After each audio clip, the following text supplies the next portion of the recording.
جی السلام علیکم، دس از وقار الحسن ایڈوکیٹ۔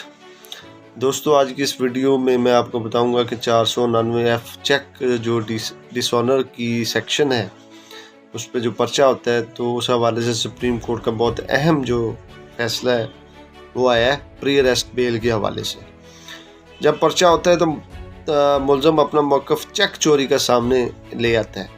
اس سے پہلے نہ انہوں نے چیک کینسل کروایا ہوتا ہے اور نہ ہی انہوں نے تھانے میں گمشدگی کی رپورٹ جو ہے وہ کروائی ہوتی ہے۔ مدعی کے حق میں بہتر ریلیف دیا گیا ہے۔ ڈرامہ چوری والا قبول نہیں کیا گیا اس ججمنٹ کے اندر۔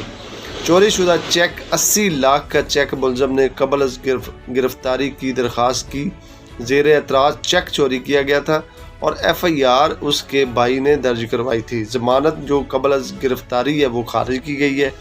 بہت اہم ججمنٹ SCMR 2024 پیج ہے 1719۔ بہت شکریہ، اللہ حافظ۔